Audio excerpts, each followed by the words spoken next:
Welcome back everyone. So in today's video, we are going to learn about a very important keyword, and that is the super keyword. Super keyword plays a very important role in inheritance. In the previous video, we have learned about the inheritance. We also implemented the multi-level inheritance. In this video, we are going to understand the importance of the super keyword and also about the constructor chaining. So what exactly is constructor chaining is what we are going to understand in this video. So let's begin. Building upon existing foundation. Now please understand, inheritance allows a child class to inherit attributes and behavior from a parent class, which promotes code reuse. That is, we can reuse the code, we can maintain the code properly. The student automatically gets everything the person has. This is what we have learned in the previous video. So there is a class that is person, which has name and age. And then there is a class student which extends, which inherits person. So name and age automatically comes inside this class, but that is invisible. It has its own variables, that is marks and grade. We already have learned about this. Okay. So the dedicated bridge to the parent class. Now what exactly is super keyword? The super keyword is a reference variable used exclusively inside a child class. It acts as a direct pathway to refer to the immediate parent class object. So it acts as a bridge between the child and the parent class to access the variables and the methods of the superclass. But when we are inheriting it, we have everything from the parent in the child class. So why do we require super? Now, here is the situation. What if the child class and the parent class have the same variable name? That can be a possibility. Or we can have the same method name in the child class and in the parent class. So when a child class has a variable or method with the exact same name as the parent, the child shadows or hides the parent's version. And this is what happens. Super is required to bypass child and access the hidden parent member. Okay, so how do I access a variable which is the same name in the parent class and in the child class? And if I create an object of the child class, so it will always access the marks of the child class and not the marks of the parent class. Now, let me be very clear over here. There is a very less possibility that we can have same variable names. Why would you do that? These marks are already there in the inherited class. But there is a huge possibility that we can have same method name. The name of the function can be same in two classes which are inherited. Okay, let's see. That is, there are three contexts of the super keyword: variables, methods, and constructors. This is where the super keyword comes in action. What if there are, the variable names are same in the parent and in the child? So to access the variable of the parent, we will use super dot and the variable name. We will be taking examples and we will be also going to the VS Code to make this concept very much clear to you. Same goes for methods. What if there are two functions which has the same name?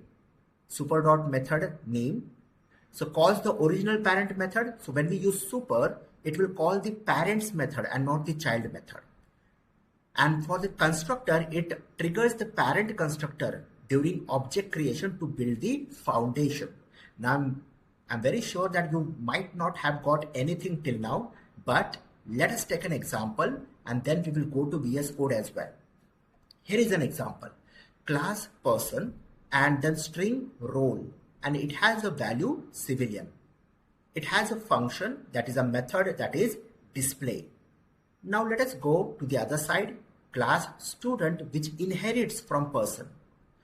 It also has the same variable name, that is role and role. Can you see that? Okay, though this does not really make sense over here, but yes, there is a possibility that you can have the same variable name. Over here the value is learner. Now if you see the person again, it has a function named display, and over here also the name of the function is display. This possibility is always there. We have a display function over here, we have a display function over here as well. So how do I now, if I create an object of class student and I call function display, it will always call the same function, this function of the student. Okay, so it will display the row. But how do I access the function? How do I call to this function and how do I access this row? Using the super keyword. Can you see in this display function I am printing, now this is system.out.print super.row. So when I say super, it is going to access this role, that is civilian. And when I say super.display, it is going to give a call to this function and it is going to print I am a person. Okay, so what is super keyword? Super refers to the parent class, and using that super keyword we can access the variable names, the variables, and also the methods. Okay, and so super plays a very important role. Now the invisible constructor paradox. If a student is a person, means student has been inherited from person, the person part must exist in memory before the student part can be added. Understand it. I have also shown this in the previous video. If it is an inherited class, so the parent class and the inherited class both are present in the memory. But if we only write new student, how does the person foundation gets built? I mean, what about the constructors? We are talking about the constructors over here. The invisible constructor paradox. So, for example, the gravity flow of constructor chaining. Now we are going to understand constructor chaining. Object creation flows upwards. Means from the bottom class to the upward class. But initialization executes downwards. Okay, call up, trigger parent, build down, execute parent, then child. Okay, so let us understand this. The invisible code injected by the compiler. What happens over here is when we have a constructor. Now student is an inherited class. Okay, so this is the constructor. So what happens? Java by default adds a super keyword with the opening and closing bracket. Why? Because this will give a call to the parent constructor. So what happens is when we are creating an object of the child class, of class student. So the constructor will be evoked of student, but we also have to give a call to the parent constructor. If we do not give a call, the Java will invisibly, indirectly give a call to the parent constructor as well. And how does it do that? Using that super opening and closing. This is how it looks like a function over here, but this is how to call to the constructor. So injected automatically. So this gives a call to the parent constructor. Now here is the perfect example. See, there is a person class, string name, and there is a constructor. Name of the constructor, as you can see, is always the same. It takes one parameter, name, and then this dot name is equal to name. I have also told about what is this, and then we are just printing person is build.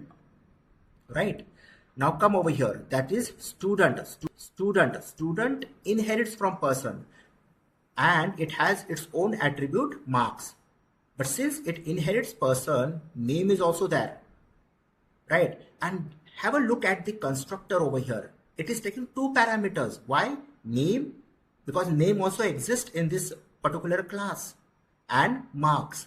And then what I'm doing is I am calling to the constructor of the parent class using the super keyword. So super, and then I'm passing that name.